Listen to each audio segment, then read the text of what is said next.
الحمد لله. الحمد لله والصلاة والسلام على رسول الله، أما بعد فأعوذ بالله من الشيطان الرجيم. بسم الله الرحمن الرحيم. رب اشرح لي صدري ويسر لي أمري واحلل عقدة من لساني يفقه قولي. ربي يسر ولا تعسر وتمم بالخير. ربنا لا تؤاخذنا إن نسينا وأخطأنا. آمين يا رب العالمين. السلام علیکم ورحمۃ اللہ وبرکاتہ. الحمدللہ ایک بار پھر ہم اپنی اس کلاس میں شامل ہوئے ہیں جس کا عنوان ہے آسان قرآن، جس میں الحمدللہ ہم نے سورہ الفاتحہ کو شروع کر دیا ہے. سورہ الفاتحہ کی پہلی کلاس ہو چکی ہے، جس میں ہم نے تفصیل سے سمجھا تھا اور اس کے ابتدائی حصے کو سمجھا تھا. آج ہم سورہ الفاتحہ کے دوسرے حصے پر ہیں اور امید ہے آج تکمیل تک ہم پہنچ جائیں گے. اچھا، ابتدائی طور پر جو ہم نے سورہ الفاتحہ کے بارے میں جانا کہ در حقیقت یہ وہ دعا ہے جو ان دلوں میں، ان ذہنوں میں اٹھ رہا تھا جس کو الفاظ دے دیے اللہ تعالیٰ نے، اور ان الفاظ کے ذریعے اور جب دعا کا تعارف ہوتا ہے، جب دعا پیش کی جاتی ہے، تو اللہ تعالیٰ نے یہ ادب بھی بتا دیا کہ دعا کیسے کی جاتی ہے. یعنی عام طور پر اگر ہم کسی سے کچھ مانگتے ہیں یا کسی سے کچھ طلب کرتے ہیں تو ہمیں پتہ ہوتا ہے کہ ہم کس سے مانگ رہے ہیں اور اس کی استطاعت کیا ہے، اس کی حیثیت کیا ہے، اور اس لیے وہ ایک تعارف معلوم ہونا ضروری ہوتا ہے. تو اللہ تعالیٰ نے پہلی چیز جو رکھی ہے سورہ الفاتحہ میں وہ اللہ کا تعارف ہے، اور ایک مکمل اور جامع تعارف ہے جو ہم نے پڑھا. ابتدا میں ہم نے اللہ کی حمد و ثنا کی، اللہ کی تعریف کی، اللہ کا شکر ادا کیا، اور پھر اس بات کا اقرار کیا کہ اللہ تعالیٰ جس ہستی کا نام ہے وہ تمام جہان والوں کا رب ہے، اور اس کی جو پہلی صفات ہمارے سامنے پیش کی گئی وہ رحمان ہے، وہ رحیم ہے، جن کا ہم نے تفصیلی مطالعہ کیا. ظاہر ہے ان کا ترجمہ ہم نہیں کر پاتے، ہم صرف اس اشارے کی طرف ان کو اسی نام سے پکار رہے. الرحمن ہے، الرحیم ہے. جس کے بعد پھر ایک اور بات ذہن میں آئی کہ وہ رحمان الرحیم تو ہے لیکن انصاف بھی کرتا ہے، انصاف کا مالک ہے، اور ایک دن آئے گا کہ جس دن وہ انصاف کرے گا. تو عملی طور پر انسان اس دنیا میں اس کی رحمت کا ناجائز فائدہ نہ اٹھائے، وہ ایک دن سب کے ساتھ انصاف کرے گا. اس میں ایک پہلو یہ بھی ہوتا ہے نا کہ جو لوگ اچھے کام کریں اور کچھ لوگ برے بھی کریں، ایسا نہ ہو کہ دونوں کو معاف کر دیا جائے، دونوں کو ہی جنت عطا کر دی جائے. انصاف کا تقاضا. تو یہ چیز اللہ کے اس انصاف کی طرف اشارہ تھا، مالک یوم الدین. یہاں تک ہم نے پڑھا تھا ایک تعارف مکمل اللہ تعالیٰ کا. آج ہم آگے پڑھنے جا رہے ہیں. یقیناً بہت ساری باتیں ہمارے ذہن میں کلیئر ہیں اس حوالے سے. ہم سورہ الفاتحہ پڑھتے آئے ہیں، لیکن ہم ظاہر ہے اس کا لفظ بہ لفظ تفصیلی مطالعہ کرنے کی کوشش کریں گے. تو اعوذ باللہ من الشیطان الرجیم، بسم اللہ الرحمن الرحیم. چوتھی آیت ہے ایاک نعبدو، یہ پہلا حصہ ہے اس کا.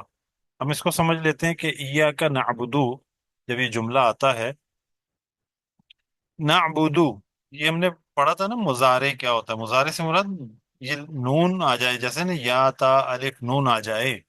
یا کہ ہم ترجمہ کیا کرتا ہے، یہ فعل پہ آتا ہے تو وہ کا ترجمہ کرتا ہے. تا جو ہے تو کا یا آپ کا ترجمہ دیتا ہے. نا الف آ جائے، حمزہ آ جائے تو میں کا ترجمہ دے دیتا ہے. اور نون زبر نہ اس طرح نون آ جائے تو یہ ہم کا ترجمہ دیتا ہے. دوسرا کام کیا کرتا ہے، حال اور مستقبل میں اس کا ترجمہ ہوتا ہے. مطلب کرتے ہیں، کریں گے، یوں کر کے ترجمہ ہوتا ہے. دونوں ممکن ہوتے ہیں. تو نعبدو عبد کے معنی میں پتہ ہے بندگی، تو نعبدو ہم بندگی کرتے ہیں، کریں گے، دونوں ترجمے ہو سکتے ہیں. اچھا، اب اس کے ساتھ نعبدو کے بعد اگر میں کا لگا دوں، سمپل سٹیٹمنٹ یہی ہے.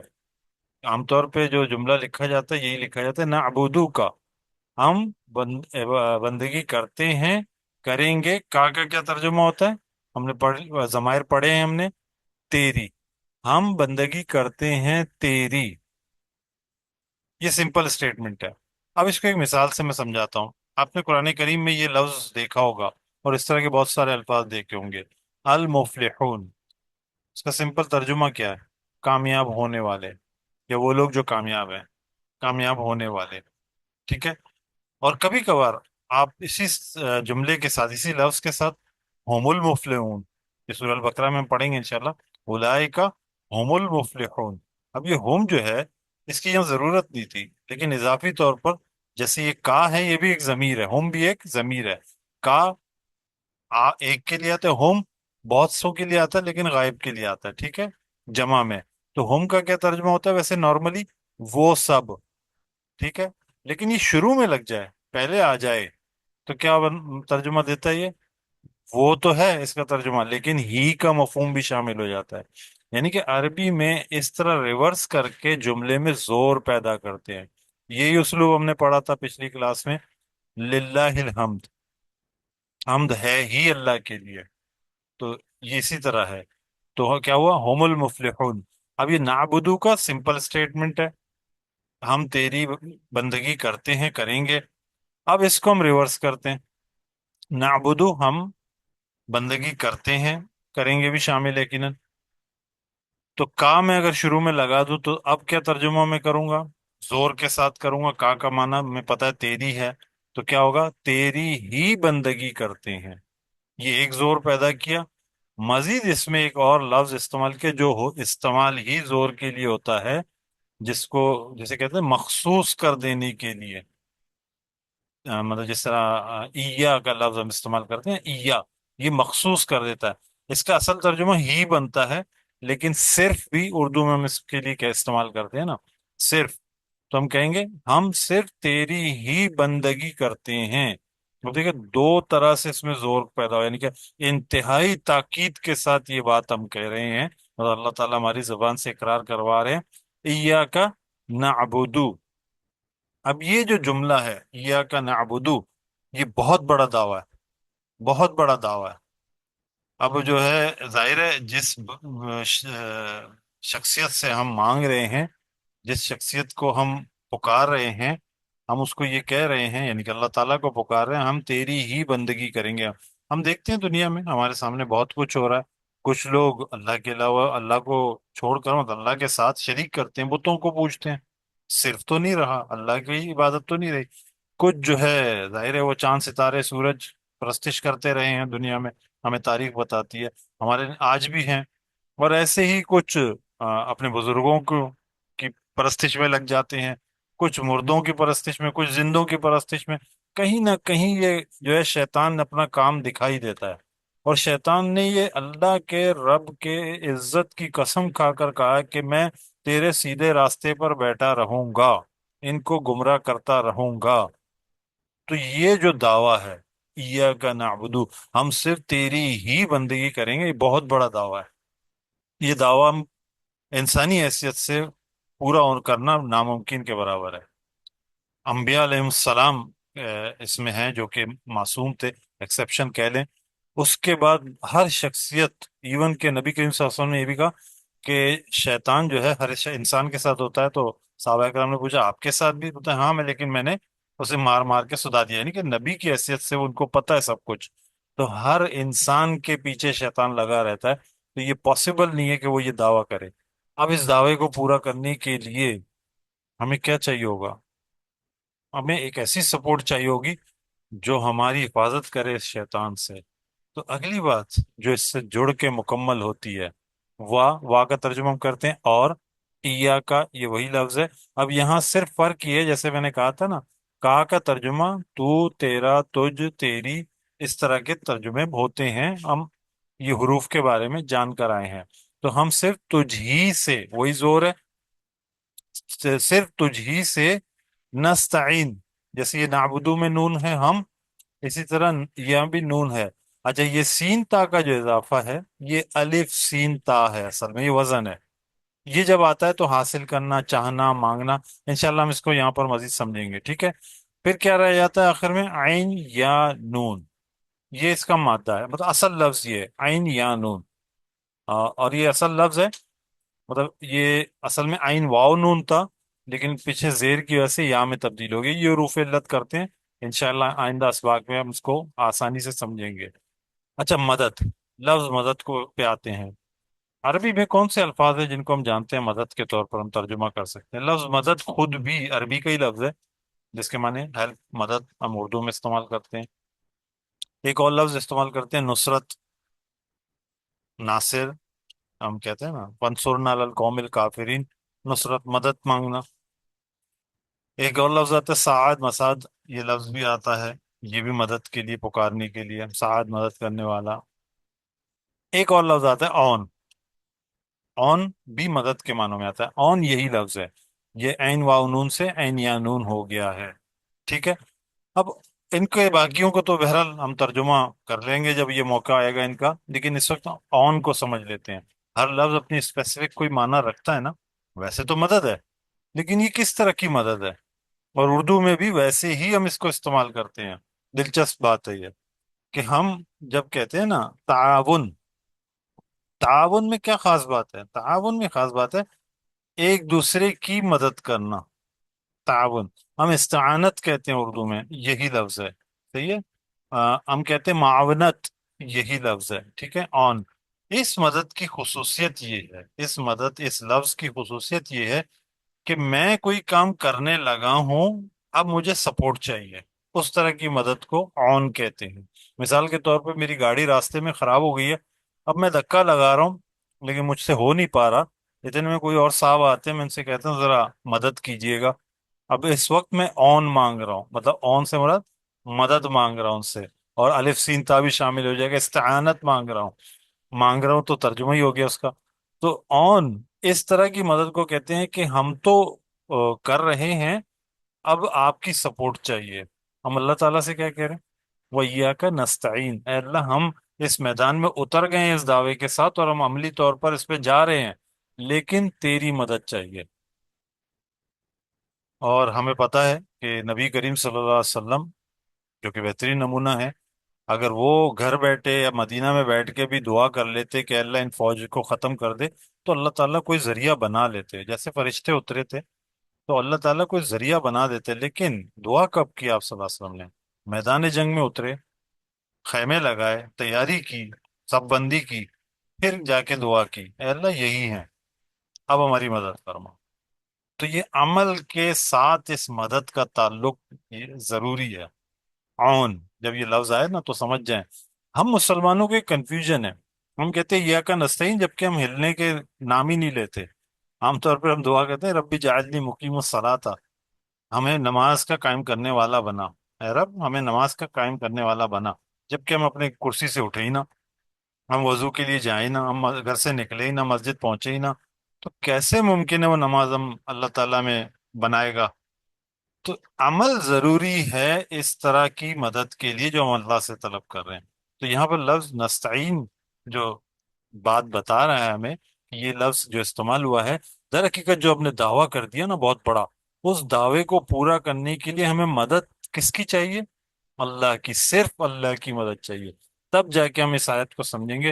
اور یہ ہے وہ تعلق، یہ سینٹر ہے اس سورہ کا. آدھی آیت بندے کے لیے، مطلب آدھی آیت اللہ کے لیے جو اوپر سے اللہ کا تعارف آ رہا تھا، آدھی آیت اللہ کی طرف ہے. اور آدھی آیت جو ہے نا ایاک نستعین، اب شفٹ ہوتا ہے، سارا بندہ اپنی دعا کر رہا ہے. اب تعارف ہو گیا، اب اللہ سے سارے معاملات ہو گئے، اب دعا کا اسٹارٹ ہے. صحیح ہے. اگلی اگلی چیز جو ہم نے سمجھنی، اہدینا، ہدایت دے ہمیں. آسان ہے، یہ امر کا صیغہ ہے. اہدینا ہم نے سمجھا بھی تھا کہ امر کے صیغے بنتے کیسے ہیں. اہدے، تو ہدایت دے، نہ ہمیں، الصراط، الصراط المستقیم. ٹھیک ہے. اب یہ لفظ صراط، یہ بھی بہت دلچسپ لفظ ہے. اس کے بارے میں بھی پچھلے دنوں میں پڑھ رہا تھا، اور ذرا تحقیق کے طور پہ پڑھ رہا تھا، ڈیپتھ میں جا کے پڑھ رہا تھا. اچھا، ابتدائی جو مسلمان تھے نا وہ اس لفظ پہ بڑا کنفیوز تھے. میں پھر بتا دوں کہ عربک ہو یا کوئی بھی زبان ہو، ساؤنڈز پہ ڈیپینڈ کرتے ہیں، ساؤنڈز پہ ڈیپینڈ کرتے ہیں. ابو ذر شاہد صاحب، ابو ذر عباس صاحب، سوری، آپ کوئی سوال کرنا چاہ رہے ہیں؟ اچھا، بس میں نے چھوٹا سا پوچھنا تھا، اگر یہاں پہ لکھا ہوتا نا بدو کا تب بھی ٹھیک ہوتا سینٹنس؟ شکریہ. ہاں جی بالکل، سینٹنس دیکھیں بالکل ٹھیک ہے. میں نے جیسے کہا نابودو کا سمپل اسٹیٹمنٹ ہے، لیکن اس وقت وہ دعا کا زور ہے. اور کس کا زور ہے؟ کسی اور کو نہیں ہے، اسپیسیفک کر دیا اس کو. جیسے للہ الحمد میں اسپیسیفک ہو گیا تھا، یہ بھی اسپیسیفک ہو گیا، اب صرف اللہ ہی کی بندگی کا ذکر آ رہا ہے، تو اس طرح یہ جملہ ہے۔ ہم سمپل اسٹیٹمنٹ نابودو کا بھی پڑھتے ہیں قرآن میں، اور بھی جملے اس طرح کے پڑھتے ہیں۔ بہرحال امید ہے کلیئر ہوگی بات، مزید پوچھ سکتے ہیں آخر میں۔ اچھا، تھینک یو۔ سرات، سرات کا لفظ میں بتا رہا تھا کہ ابتدائی جو مسلمس تھے نا، ساؤنڈز پہ بات ہو رہی تھی، تو اس کے بارے میں بڑے کنفیوز تھے اس کے ساؤنڈ پہ۔ اس کو عام طور جمعہ کیا بنتا ہے؟ سیدھا راستہ۔ اب سیدھا راستہ سرات سواد سے نہیں بنتا، یہ سرات سے بنتا ہے، زراعت سے بنتا ہے۔ تو مسلم کنفیوز تھے، ایون کہ اس کے جینڈر پہ بھی کنفیوز تھے کہ یہ لفظ جو ہے میل ہے فیمیل ہے، مطلب مذکر ہے مؤنث ہے، عربی میں الفاظ مذکر مؤنث ہوتے ہیں۔ تو پھر ان کو یہ ڈاؤٹ ہوا کہ یہ جو ہے لفظ جو ہے سریانی زبان سے ڈرائیو ہوا ہے، جو لیٹن میں گیا، لیٹن میں جو لفظ یوز کرتے ہیں وہ ہے اسٹریٹ۔ اسٹریٹ کا جو ورڈ ہے در حقیقت وہ سریانی زبان سے لیٹن میں گیا۔ اچھا، سریانی زبان یہ عربی، عبرانی، یہ جو زبان ہے یہ بہنیں ہیں، آپس میں ان سے ملتے جلتے ہیں، سیم ساؤنڈز ہیں، سیم الفاظ ہیں، تھوڑے سے فرق کے ساتھ۔ اب بھی اگر آپ کہیں جائیں نا، بارمولی یہودی بہت سارے الفاظ ایسے بولتے ہیں جو عربی سے بہت قریب ہیں، آپ کو فیل ہوگا کہ عربی لینگویج کی طرح کی باتیں کر رہے ہیں۔ تو یہ لفظ جو ہے سرات، ابھی جو دیکھا ہوگا آپ نے کبھی کبھار کسی مصحف میں ایک چھوٹا سا سین لگا ہوا ہے، وہ اس کنفیوژن کو کلیئر کر رہے ہیں۔ اب چونکہ قرآن نے ڈکلیئر کر دیا سواد سے، تو ہم اس کو سواد سے ہی پڑھتے ہیں، ٹھیک ہے، سرات۔ اچھا، اس کا معنی کیا ہے سرات کا یا سرات کا؟ اچھا، سرات جو ہے نا، سین کے اوپر پیش آ جائے، اس تلوار کو کہتے ہیں جو اسٹریٹ ہو۔ عام طور پہ تلوار کرو ہوتے ہیں نا، لیکن جو سیدھی تلوار ہو اس کو کہتے ہیں سرات، اور لمبائی، لمبائی اس کی زیادہ ہو، اس کو کہتے ہیں سرات۔ اچھا، اسی طرح یہ نرخرا جو ہے نا، ہمارا گلا، حلق، اس سے نیچے کا حصہ، اس کو بھی کہتے ہیں سرت کہتے ہیں، مسرت کہتے ہیں حلق کو نگلنے کو، ٹھیک ہے۔ یہ کیا چیز ہے؟ یہ سیدھائی کی طرف اور اسٹریٹ ہونے کی طرف اشارہ ہے۔ اچھا، یہ جو راستہ ہے سرات، یہ سیدھا ہے، کھلا ہے، واضح ہے، یہ اس طرح کے ترجمے میں آتا ہے سرات۔ جب یہ راستہ سیدھا راستہ ہی سرات کا ترجمہ ہے، تو المستقیم کیا ہے؟ یہ ہم نے لکھا ہے نا سیدھے راستے کی، المستقیم کیا ہے؟ اب اس لفظ کو ذرا بریک کر لیتے ہیں۔ اب میں اس کو ویسے بریک کرتا ہوں جیسے لفظی طور پہ ہم بریک کرتے ہیں۔ ال کے بارے میں تو ہم جانتے ہیں نا، مخصوص ہو گیا۔ اب چونکہ الصراط ہے تو اس کی صفت بھی المستقیم آ گئی۔ الصراط یعنی کہ وہ راستہ، معلوم راستے کی بات ہو رہی ہے نا، تو یہ ال کا استعمال ہو گیا۔ اب میم سین تا، قاف یا میم، یہ جو لفظ بنتا ہے اس کا میم کا ترجمہ ہم والا سے کر لیتے ہیں۔ الف سین تا، چونکہ الف گر گیا ہے، سین تا حاصل ہو، مطلب یہ ترجمہ بنا اس کا۔ اور قائم، اصل میں یہ قام تھا، قیم ہو گیا، کیا ہے؟ کھڑا ہونا۔ اس کا تو ترجمہ کھڑا ہونا ہے، ہم کہتے ہیں نا استقامت، کسی چیز پہ کھڑے ہونا، قائم ہونا، کسی چیز کا کھڑا ہونا۔ نماز کھڑی ہو رہی ہے، جماعت کھڑی ہو رہی ہے، اس طرح کہتے ہیں نا، تو کیا ہے؟ قائم کرنا، یہ لفظ استعمال کرتے ہیں۔ اب الصراط کا جب ترجمہ سیدھا راستہ ہے، تو المستقیم کا ترجمہ تو یہاں واضح ہی نہیں ہو رہا۔ اس کا مطلب یہ ہے یہ وہ راستہ ہے جس پہ ایک تو ہے نا اسٹریٹ، ایک ہوتا ہے اپ رائٹ اسٹریٹ، اوپر کی طرف، یعنی کہ یہ وہ راستہ ہے جو معراج ہے، آپ کو اٹھاتا ہوا جائے گا۔